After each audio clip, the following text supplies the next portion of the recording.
So first and foremost, just kind of wanted to ask you about when you saw the talent in Trey, when you knew he had the ability, the potential to play college football.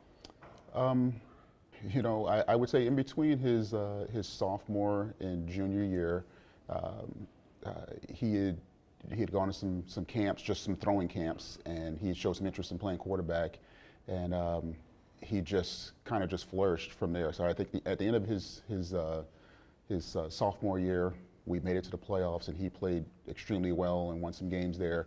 And we were like, okay, he's got some potential here. So that was the time there, but he put a lot of time and effort into learning how to throw the ball. So was that exciting for you, your football background, to see that he had that potential? Yes. Again, I tell everybody this: I'm a defensive person, so having a son that was going to be a quarterback on the offensive side of the ball was totally different for me. It seems like a little thing, but it's your mentality is different. The way you go about things are a little bit different, and to see him on that side of the ball and flourish, and I had to learn how to kind of help him with that, because defense side of the ball was this and this. Offense, and especially being a quarterback, you want this, and he had this, but I was trying to get him to go this, and so learning that aspect of it was exciting, and seeing that he had that potential and already had the calmness to be successful, and then some talent there. That was very exciting for us. What an amazing asset, though, to have a dad with a defensive mindset. I can just imagine the conversations between you two as you guys break down coverages, and that has to have helped in how smart he is at the line of scrimmage. Yeah, you know what? I've always been an avid film watcher. I really appreciate the game, and what I mean by that is I appreciate the little things. I'm looking at how guys line up, how they do certain things, and I tell them, one of my biggest assets was that I wasn't always the biggest, fastest, strongest guys on my teams, but I was the most prepared. And I told them, I said, I've studied quarterbacks. Does the quarterback open up the same way that he throws? Does he open up opposite that he throws? Does he keep his head down the field? How does he go about things? And I've given him those things to look out for, to watch himself. And I know this offseason, I'll probably look at all of his film and say, okay, here's what I see, and you can take it from here or whatever. But it's been exciting. And so to have that amazing feedback in his ear and input and just film study in that, and then also what Randy Hedberg has brought to the table, how have you seen NDSU football just really benefit your son as an athlete, as a student of the game? Yeah, absolutely. That was one of the biggest recruiting points, is having Easton Stick and Randy Hedberg here. Easton Stick is phenomenal for Trey. Still stays in contact with him. Coach Hedberg has seen it, done it, every which way, and has helped people go on to the next level. And I said, Trey, as we were going through the recruiting process, we said, there's not many other schools that are going to have in the country, not level, in the country, are they going to have the success that NDSU has had, especially at the quarterback position. So it's just been awesome to have, for Trey to have a mentor as Easton, who, when he said, he called me one day, he said, hey, I said, how's it going? Watch your film. He says, Dad, he said, Easton watches film like you do. And I said, hey, awesome. So I know what he's looking at. He's looking at the real, finer points. I said, I don't need to say too much to you. So that's awesome. What was that recruiting process like, just in terms of NDSU coming into the picture, and then we always hear about it, the moment NDSU shows interest, you start to get a lot of other noise as well. Mm-hmm. It was, we went to all of these camps over the summer. We were at Nebraska, Minnesota, a few other camps I can't remember. But he did well at each one of those camps, and as interest grew, NDSU does everything a little bit different. They say that, and it's absolutely true. Phenomenal recruiting process we went through.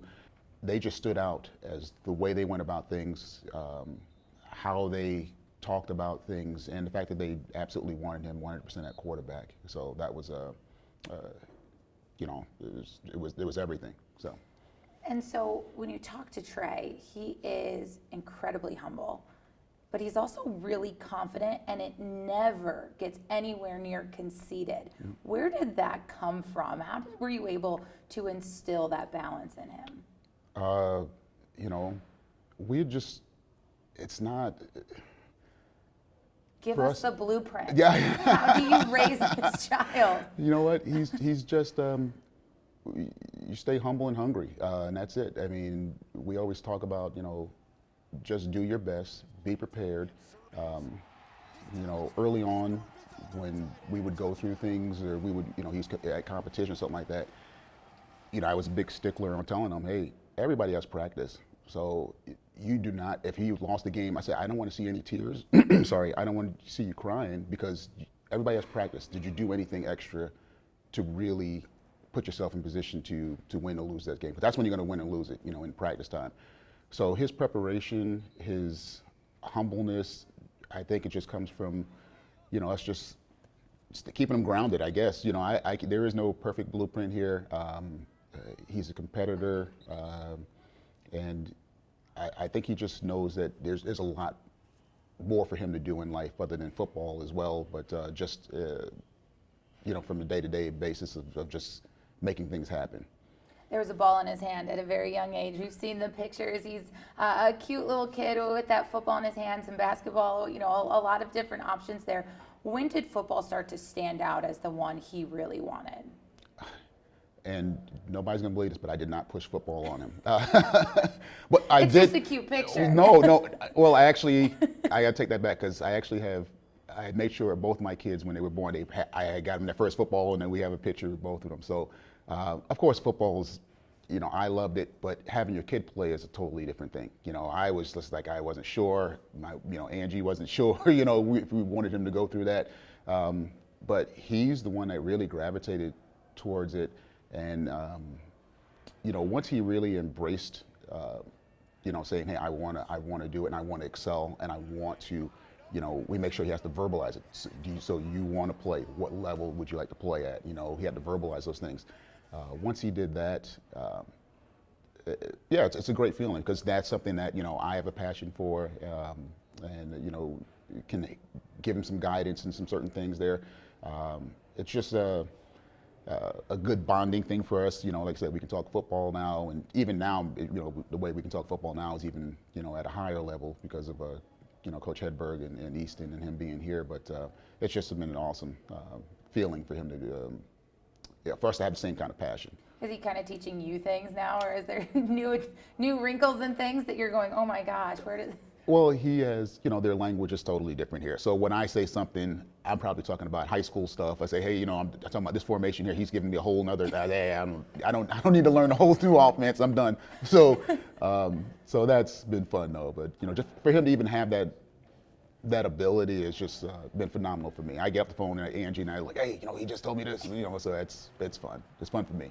And then to see NDSU, Bison Nation, it's such a passionate group, but to see them embrace your son, because he's a redshirt freshman, he's a young kid that stepped in to take over for the winningest quarterback in FCS history, who took over for the winningest quarterback in FCS. Yes. You know, all of this high expectations, to see this community embrace him. What's that meant to you, just to know that he's just as well taken care of in Fargo as he would be in Marshall?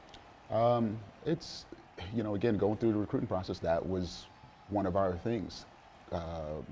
Community buy-in, you know, attendance to games, and that was, you know, we had a spreadsheet that had about 15 things on there, and NDSU clicked a lot of those things. And it's nothing better for Angie and I when, you know, we drop them off and she's crying.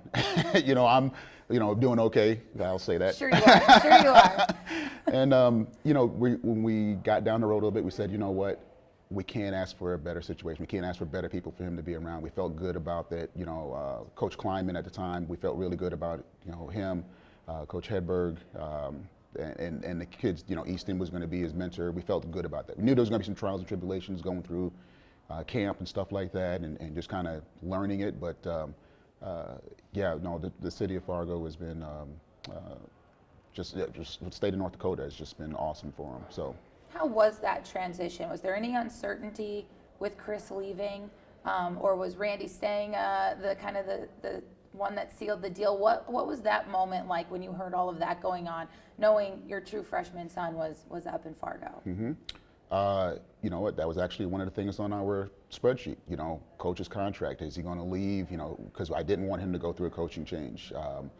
But I knew Coach Kleiman, if he kept on winning, I told Trey, so he's not going to be here for all your time. And then the next thing was, you know, Coach Hedberg. If Coach Hedberg had left, then that was going to be a little more dicey, I would say, you know, as far as the situation there. But, you know, the new staff has been awesome.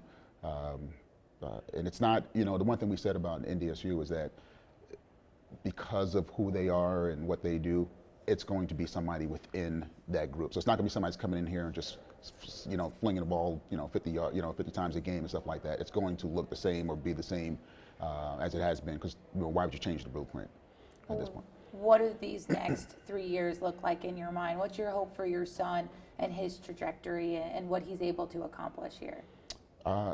Just stay humble and keep on doing what he's doing. There's really no blueprint, no master plan or anything like that. I just want him to, you know, continue to do well in school, continue to do his best on the field, and people to know that he is trying to do his best.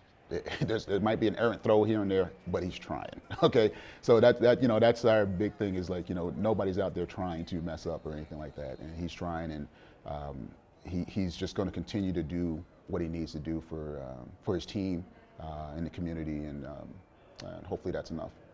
When, obviously, you talked about when he was starting to play football, you struggled with gosh, do you want your child to do this?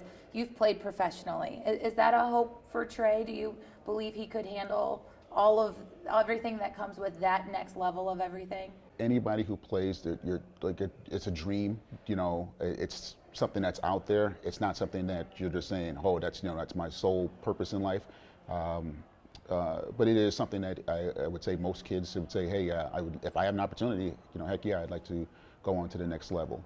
Yes, I was fortunate enough to do that. Do I think Trey can handle it? Absolutely.